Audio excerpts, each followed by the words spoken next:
Good day, y'all. My thesis today will be on how social justice art and literature harms actual social justice. Criticizing social justice tinted issues is a huge taboo in today's discursive climate, especially on the eagerly offended campus and in the cultishly polarized United States. People often retreat to lethargic Motte-and-Bailey arguments at the first sight of dissent, even if the dissent doesn't say that there's anything wrong with social justice itself. If you criticize a proclaimed activist for their fetishizing of social justice for their own gain, or in getting some of the facts wrong, they may trap you morally and say that you don't subscribe to social justice and make you out to be morally abject. There are nuanced discussions that therefore rarely see the light of day as people are held morally hostage and avoid confrontation. Awful ideas are allowed to live as a result and do damage in the name of agreeable causes. Granted, there are similarly absent-minded on the conservative side that resort to lethargy to criticize social justice issues, i.e. seeing the mere presence of a minority in a film as a sign of cultural Bolshevism and the woke mind virus, but not everyone who disagrees with the hegemony can be conveniently reduced to such idiots so to have a preferred tomato can enemy. People not accustomed to disagreement or mere play with ideas means heightened sensitivity to anything slightly different. What registers as offense is a lot lower even at this university. Anything other than obsequious and servile repetition of the preferred opinions yields side-eye glances and accusations that you're on the polar opposite camp. So I've decided to structure my talk in a way that works around this issue. The first half of today's talk will be a survey of our artistic landscape. I will show you the pervasiveness of social justice attitudes in the arts. I'll dismantle the frequent Motte-and-Bailey arguments against criticism of social justice art and literature. Inevitably, is this such a bad thing? What's wrong with caring for the marginalized, etc. The lethargic rhetorical devices that need to be disarmed first before we get to the second half of the talk, which will be a lecture on how social justice attitudes developed out of higher intellectual spaces and academic art theory. I've learned in my experience of giving similar talks that these strawman devices will sprout automatically, and if left to fester, people preemptively in disagreement will cease to listen throughout and even ask confrontational non-questions in the end that were already rebuked earlier had they been listening. Even if none of you need to have their toys taken away, we all have to deal with these manipulative rhetorical devices. I'd like to arm you with the lesser heard arguments to fight out of potential boxes yourselves. This move from mass culture to high culture attempts to warm us up to some of the difficult academic jargon that social justice originates from. The jargon in postmodern and critical theory can often seem so impenetrable that the lay people feel deterred from challenging it, that because they don't understand it, it surely means something intelligent. By taking its fear factor away, we shall see the bogus logic at play here too, so to make more informed beliefs. Finally, I shall conclude with potential solutions for what to do about this landscape. We're all artists here, if not cultural contributors on some level. This affects all of us. This is our outline for today, and now, before we get started, a quick introduction to who I am. My name is Sampi, I'm a British fine artist and media scholar. I've had international art shows and given public talks on art issues. I'm an older senior student here at SCAD, and I'm about to move to NYU for my master's in media studies. I have also been a labour voter my whole life in the UK. As someone who's spent a period of time homeless and living out of council houses in Manchester, working class issues have always been important to me. It's a fallacy to say that I need to have been impoverished to speak on such issues, but it helps in many people's eyes, dubiously. I'm also rather left-leaning on most issues, but think poor grasp of political science and logically fallacious thinking do more damage to good causes. Many people think that because they stand on the correct side, that their logic is allowed to be fallacious, but it often means that their results are horrible when they don't have opinion setters telling them how to think. I'd like us all to get our working out right, even if the results aren't perfect. None of us are perfect. We make better advocates if we acknowledge our own shortcomings, self-correct, and debate in good faith instead of relying on cheap tactics. Others will be more inclined to listen too. So in that spirit, it's always helpful to delineate what we mean when we use certain words before any contentious discussion to avoid semantic issues. Even though it might be obvious, let's dissect what we mean when we say social justice in art. By surveying the existing arts landscape and its discourses, there are some general attitudes that are pervasive in the arts and cultural discussions today that I'd like to call social justice attitudes. The most obvious one being a prioritizing of group identity issues, matters of representation being foregrounded, particularly a focus on immutable aspects such as race, gender, and nationality, as well as an orientation generally drawing attention to foul play in the strata like racism, sexism, or bigotry. Studies show that there's been a recent spike in mentions of such identitarian phraseology. The word racist is used way more in the media Overton window now. We broadly tend to value empowering the marginalized marginalized or admonishing bigotry in the mainstream. This is seen in the arts too. On a random day, I looked at the homepage of one of the major art magazines, Hyperallergic, and most of the article headlines shoot through these sorts of issues, buzzwords, or identitarian metrics in general. Here's a few excerpts from an article from another major art publication, Frieze. These are their recommendations for great shows to see during Frieze New York 2025. Look at my highlighting for what sorts of terms and themes come up in their justifying inclusion. Every single exhibition that they recommended was done on the basis of empowering a supposedly underrepresented group or vaguely anti-oppressive or anti-hegemony theme, be it against capitalism or the white cis heteronormative. No mention of the art being good autonomously or beautiful in themselves. But this isn't all there is to a social justice attitude. Let's look at the Witten passage. There's disrepute brought to the forms an artwork could take, the material hierarchy of conventional painting, that this has to be deconstructed as though it were in vain as a racial or gendered hierarchy. This may sound innocuous, but classical art standards like beauty or realism are aligned with hegemonic groups according to social justice upholders. Realism, for instance, is often attributed to the oppressive European patriarchy's taste-making thrust upon unfairly, that other less European standards should be elevated. We'll discuss this at further length in part 2, but this is a viewpoint that has dominated the higher art world for a long time and certainly doesn't need additional inclusion. It dates as far back as Clement Greenberg's writings on kitsch and representational art in 1939. By the 60s and 70s, conceptual art was the dominant form. The forms of art are assessed to being semiotically oppressive based on what they are associated with. This is seen not just in European realism and beauty and fine art, but in all cultural production. Examples include, but are not limited to, American linearity and Hollywood realism in film, masculine linear set-up punchline structures in humor and joke-telling, and the Judeo-Christian capitalistic hero's journey in narrative more broadly. Extending into even musicology, here influential critical theorist Fyodor Adorno likens the conductor of Anglo-European classical music to being like a Nazi. Not for nothing does the conductor remind one of the totalitarian Führer. Besides being luridly patronizing to minorities who often do enjoy the same art styles, purer than politics, we're sending the wrong message by ostensibly making ugliness their art style just as they become better represented. Manchester Art Gallery being filled to the brim with beautiful portraits by white men, whilst the contemporary section being a swirl of iconoclastic abstraction by the minorities, is hard to swallow. To suggest classical art language is somehow aligned with whiteness is therefore to deny other groups their right to higher achievement. This effectively is the pointy head's form of equally silly arguments that you hear in parlance, like the notions of math being racist or the idea that speaking articulately is speaking white. These broadly inclusive tendencies, whether through selecting out for minority group members or admonishing certain standards, are also predicated in equality of outcome politics, commonly known as equity. Equality of outcome is more a socialist politics, whilst in classically liberal politics, equality of opportunity policies are preferred so everyone has the same chance economically. But since outcomes are unequal still, there being more women in nursing and more men in STEM, the assumption from the unsociologically trained is that simply the system is unfair and we must tweak it until the end result is geometrically satisfying. Whilst this may seem a tempting proposition, it's ineffective and erroneously founded. First off, it discounts that groups choose to do different things with their opportunities, and one shouldn't want to force choices upon people for optics. We often neglect sociological tenets like the gender equality paradox, which derives from a Stoic and Geary study in 2018 demonstrating that when women are granted more opportunities, their career choices become more stereotypically gendered, such as going into nursing. Women who are STEM majors predominantly come from countries where there are less opportunities. This scales through consistently. Of course, the retort from here is predictably that women are socialized differently, taught to think they throw like a girl and such, deterred from certain positions. Thus, better representation is a must, so they grow up believing that they can indeed be what they desire. Representation is definitely worthy of discussion, but different choices often discarded as a factor. We can't pin every inconvenient example down to brainwashing, and if indeed there are equality of opportunity issues still, then equity doesn't fix the problem. It would be the equivalent of kicking a bucket under a leaking roof instead of patching the roof. This then broadly social constructionist mindset is the genesis of the uglifying of the arts, which here simply doesn't work because you can't force new tastes onto people inorganically. It also assumes that classical hierarchies emerged purely oppressively rather than organically as markers of competence, mere delegation, or mere taste. And when you tilt inorganically towards equity-based outcomes within competence-based hierarchies, you end up with less competent workers who potentially do harm, lest letting the side down. This resulted in mass deaths in places like the Soviet Union or Venezuela, where they were attempted in agrarian and industrial practice. We often hear the word equity and just assume it's some cutesy diabetic hands across America type of diversity. This is one of the foremost and unchallenged fallacies that political discussions are predicated on. Not everyone who challenges equity policies is a Trump-supporting Republican who detests seeing minorities existing. There's a very fair challenge posed against equity's longevity as a political practice. It being discussed at all should not make people dis-icked from the get-go. Besides this low-resolution interest in empowerment and vaguely anti-hegemonic iconoclasm, there's also the issue of who gets to speak on specific issues. We often hear about how stories from one group should be reserved for members belonging to that group. This derives from two critical theory concepts in Sandra Harding's standpoint epistemology and Kimberly Crenshaw's intersectionality. Standpoint theory assesses that if you're outside of a particular group, you have no way of genuinely speaking to their experiences accurately. We've seen the backlash an actor gets when they're cast as a character beyond their accorded remit. Scarlett Johansson was set to play a trans man in Rug and Tug and withdrew from the role after criticism. These are discourses having a regular impact on design choices and culture production then. A notorious case in art is the Dana Schutz scandal in 2016. Dana Schutz is an American figurative painter who painted this image of Emmett Till, a black 14-year-old boy who was lynched by two white men in Mississippi in 1955. She did this out of solidarity, having seen a lot of black men being shot by the police on the news at the time. This yielded emotive protests on how she'd overstepped and profited off another group's trauma tastelessly. Protests demanded not only the artwork's removal from the gallery space, but its destruction and the termination of her entire art career, even though her intentions were empathetic. These are cases of standpoint theory being invoked, but they also rely on intersectionality, now a tactical buzzword. Intersectionality considers how identities like race, gender, class, sexual orientation, and disability interact. The example given by its originator is in a black woman suffering from forms of oppression that are unique to their being both a black person and a woman, rather than just issues that a black person or a woman would suffer from separately. This proves to be useful in law, as these intersected issues certainly can arise and need accounting for when they do, so to legally judge the scale of guilt and harm properly. However, what it has evolved into is this rigid list for measuring who has more oppression and fuss when combined with standpoint theory, who gets to speak more on political issues, how people are going to be represented, and who gets to make what jokes on who. This is problematic for several reasons, namely the denial of human empathy and universal emotions that we can all relate to each other on. I don't know what it's like to be black in America, but I do know what it's like to be a mother, says Dana Schutz. I'm not particularly fond of her painting, but the idea that only an in-group member is capable of speaking to an in-group's experience is just untrue. Football pundits that are ex-footballers are awful pundits oftentimes. Good with the feet doesn't mean good with the brain or the mouth. Valuable ethnographic research and contributions come frequently from an out-group member, often precisely because they're outsiders and can see the forest from the trees. I'm by no means saying that you should aim to step beyond your remit with every word or art piece, but the Barnum statements about how you should stifle yourself and know your place are spurious. The intersectional ladder draws an essentialist caste system that disregards individual exceptions. It denies the individual status of people in minority groups and relegates them to enlightened stereotypes. And in our fear of offense, art becomes the sterile prompt from which to implicitly adhere to without proof. There's the SCAD capstone animated film that I saw called Piece of Cake, where the moral ordering of characters from good to evil fits perfectly within this desired groove. White man bad, brown man better, white girl even better, and brown girl best. Oh, and the white girl gets their arm broken off and Fuss becomes disabled, therefore raised up the moral ranking. I was astounded to see such unabashed narrative affirmation. It was all right to a T. And due to the infinitely fractionating identity markers aligned with oppression, one can demand someone more marginalized to be represented in your place ad infinitum. Extreme cases would be the feminist group Cult Pink being asked to make space for black women, and Michelle Obama being asked to make space for black trans disabled women. You can perpetually compare someone hypothetically with someone less privileged. There's always a way in which one voice isn't the right voice for the story, but it's a bogus imposition to assume one voice can ever totally be right as well. Spike Lee, known for his films exploring racial dynamics, makes this claim when asked if he could make a film about the Asian American experience, or if someone else could make a movie about the Black American experience. He says that art is about human commonality. He makes the germane analogy that if he were to make a film about the Black American jazz players from the 1920s, he'd have to dive his head into researching the 20s, jazz, and be being a black person then? Even being black now, there's a gap to be bridged as an individual. He says that he can't just be expected to get it, as such questions presuppose. That would be a radical racial reductionism. So whilst intersectionality can be helpful, its use for infinite fractionation and caste rankings yields new problems and reinscribes old ones. This problem of limitless ways of slicing a person into groups has already been resolved philosophically by the Judeo-Christian and Aristotelian principles that the West is founded on, that at the very bottom of these separations is the sovereign individual and their potential for uniqueness. It is in respecting people's potential for personhood that there was a push towards abolishing slavery or granting women the right to vote. Of course, people have and still discriminate on prejudicial grounds, so the line has to start somewhere, but we mustn't throw the baby out of the bathwater. Under this caste-style system, you can effectively pit anyone against anyone for aligning something higher rung versus something lower rung. Damon Young's straight black men are the white people of black people being one of the more ridiculous headlines. It also isn't uncommon to hear trans men on the front foot considered unprivileged for being trans, ascending into needing to recognize their male privilege even shortly after transition. Thus, there's a general obsequiousness and servility that has brewed into the arts and culture. We are terrified of causing offense. American Dirt, a story of migrants journeying through Mexico towards the American border, is written by Janine Cummins, an author of mixed Irish and Puerto Rican descent, but passes as white. Despite doing copious amounts of research, Cummins was so concerned about being unqualified to write the book that she expressed this fear in a guilt-ridden author's note. "I wished someone browner than me would write it," she laments. A positive review of the book for New York Times grovels that, "I was sure I was the wrong person to review this book. I have never been Mexican or a migrant." We fear offense so much that we preempt it through such groveling, and in many cases, offense is enough to lose you your job. Gary Garrows was the curator of painting and sculpture at the San Francisco Museum of Art. After a presentation about the acquisition of works by artists of color, Garrows joked that, "Don't worry, we'll definitely still continue to collect white artists." When pressed on how inappropriate this was by a journalist, he made the clunky claim that reverse racism shouldn't be the answer for resolving racism. This brought accusations of toxic white supremacist beliefs, and he ended up resigning in severe apology. Instead of a culture of learning on the job, amending knowledge gaps as part of your routine, our fear of offense has transmuted into outright lack of forgiveness, even for oneself. Nobody is perfect, and instead of acknowledging that and improving with new information, you get groveling wet wipey writing like this art critics, admitting that they're not equipped to critically assess the show, for missing out on an artist playing with gender tropes or omitting an artist from a gallery who turned out to be a woman later on. This fear is most pronounced in the decline of straight-up comedies in cinemas. Think to the 2000s when there were tons in cinemas. They now draw way less revenue and are too financially and critically risky for studios. The exception being the Eat the Rich satires, what Bong Joon-ho calls the upstairs-downstairs movie, as their theme and humor compel only punching up. The intrusion of obsequiousness into realms of humor is easily the most damaging blow to human beings in my view. It makes us all dumber and more fragile. Studies show that enjoyment of humor, particularly darker forms of humor, are linked with higher intelligence. The fear of offense fundamentally misplaces understanding of what humor is. In studies on racial jokes in Racist Acts and Racist Humor by Michael Phillips, in the jokes that are racially toned, like Polish jokes, it is not necessary to have racist beliefs or attitudes towards Polish people. They are more often fantasies enjoyed for its clever depiction of stupidity. Sometimes, the joke is funny precisely because it is implicit that we think that the bad thing is bad, like dead baby jokes. A shocking amount of people are ill-equipped to understand the context. They operate on Voldemort he who mustn't be named logic, whereby mentioning the bad thing equates to the bad thing being involved. Like joking about dead babies means that babies should die. Connor Kianpour coined the phrase comic immoralism, the belief that immorality enhances funniness by widening the incongruity. Like how removing the Polish element of the joke makes it less funny. Our finding it funny could be precisely because we have a shared respect of what is wrong and actually speaks to an implicit guile with boundaries. You see this in how working class cultures receive such jokes and grace, unlike the trust fund bourgeoisie. Psychologist Jonathan Haidt has spoken extensively about how our culture teaches people to learn helplessness with the adopting of what is effectively an inverted form of cognitive behavioral therapy. Instead of attempts at perceiving stimuli or stressors as positively as possible in order to act in the world, we tell children that words hurt them and that they're justified in allowing their emotions to derail their bodily functions. This runs analogously with arguments that art and media depictions are harmful.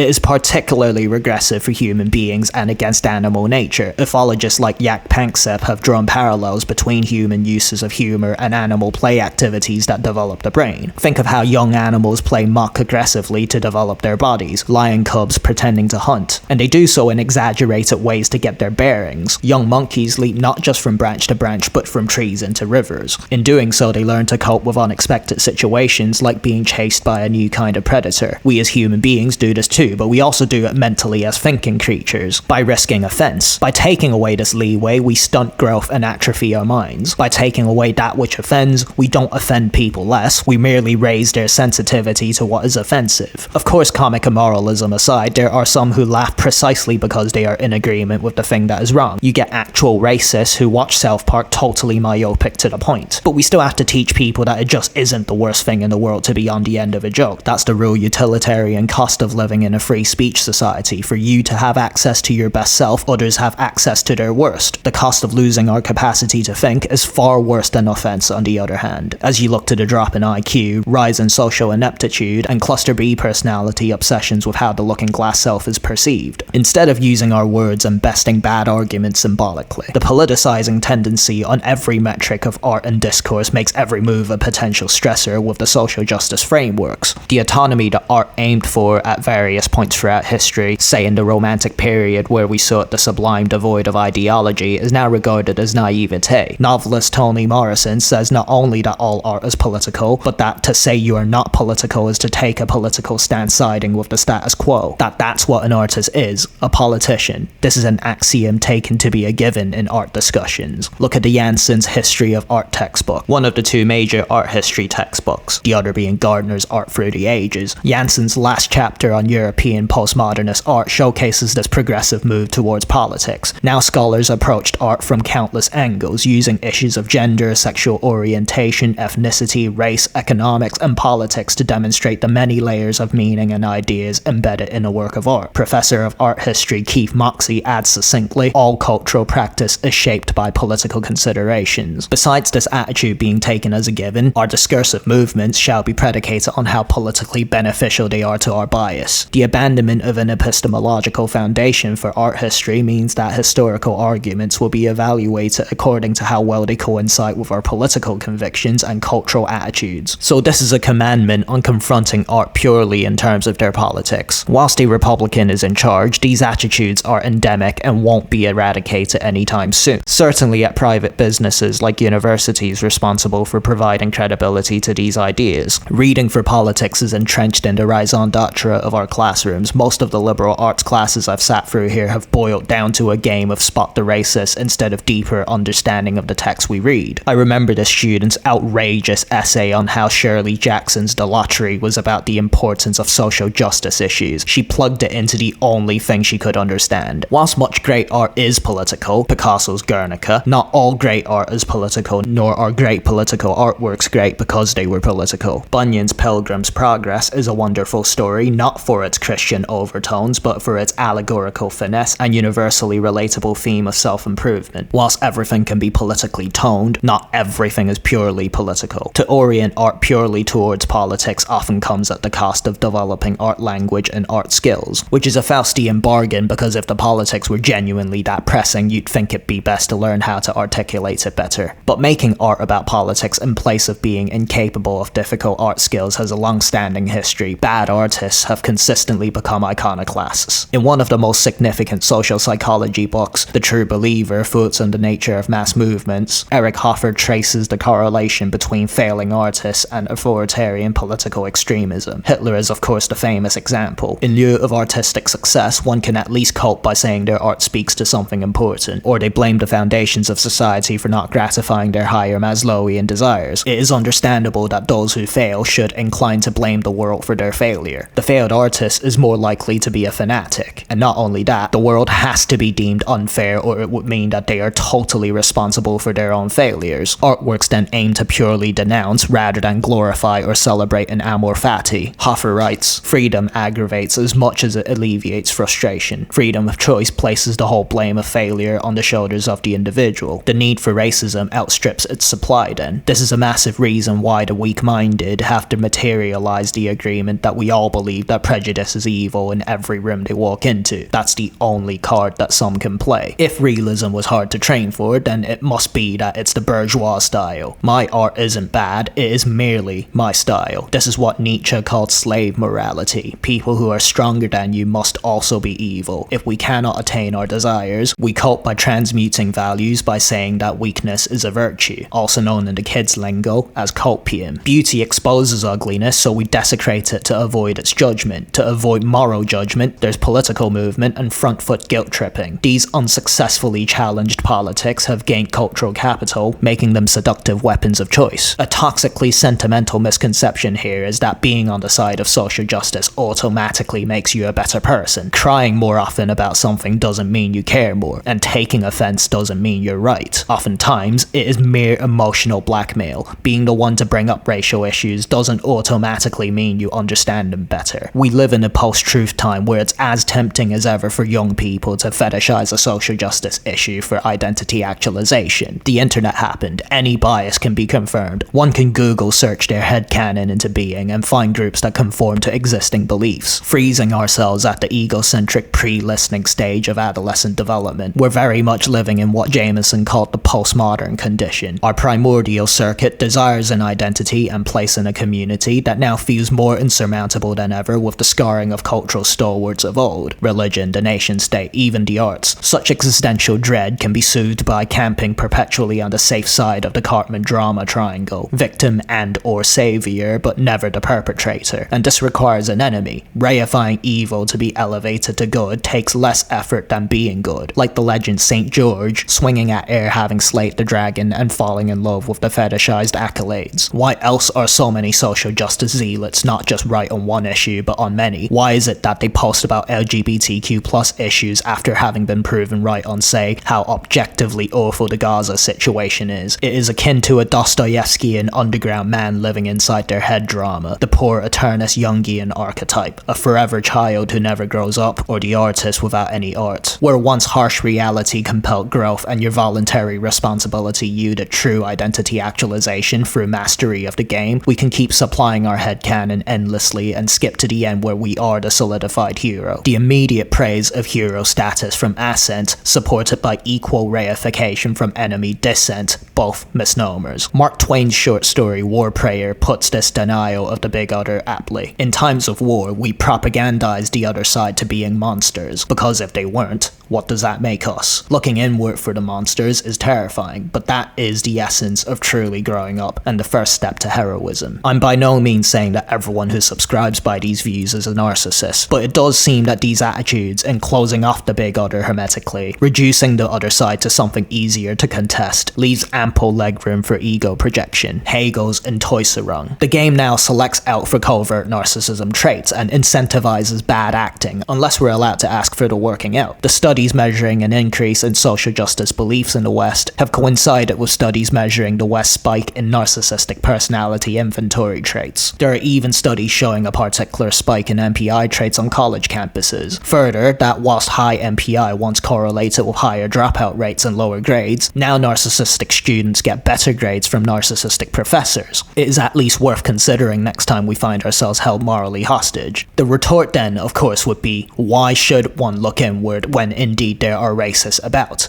If I am indeed below on the intersectional ladder to the hegemony, none of my bad faith can ever amount to being as bad as prolonged systemic racism or the evils of the historically oppressive. Reverse racism, if it exists, will never be as bad as racism. It's still better to be a fruitless fetishizer on the left than on the right. To that I say, two wrongs don't make a right even if they're not the same level of wrong. And there being worse evil to exist does not mean that your acts are not a reflection of you. It's cosmically arrogant to assume your foible doesn't make you a bad person. There's no golden ticket to foible for anyone. Principles going out the window means that new grievances will be created the day it overcorrects, and it arguably already has in the respects that reparations can never make slavery right by punishing people who have never owned slaves for people who have never been slaves. No victim of 2025 has it worse than most perpetrators of 1925. With the wrong principles, we can only make present matters worse. Too conveniently. Whether things overcorrect can never truly be measured. People can just act terribly whilst bluffing that if the shoe was on the other foot, they would not have been tyrannical like the oppressors historically. What I know as someone whose family escaped communist China and personally lived through Hong Kong's fall to authoritarianism by their hands is to trust sweet shop owners at one's peril. Often, when the working outlook's wrong, we end up with even worse tyrants when the shoe is on the other foot. Barbarism starts at home, and reducing the other side to a bogeyman whilst postulating sanctimoniously has historical precedents for political failure and increasing extremism. Sociologist Stanley Cohen in Folk Devils and Moral Panics showed that news coverage branding mods and rockers as delinquents actually amplified delinquent behavior and increased their numbers as outsiders sought the labeling as identity. Hillary Clinton had the basket of deplorables line, which lost her crucial fence-sitters. It's largely agreed to be her great error in political studies, and yet we repeated the same trick last election. So footlessness on either side cannot go unchallenged, arguably especially your side. This was a long rant to conclude part 1, but it's such a tacitly unchallenged presumption of moral sanctity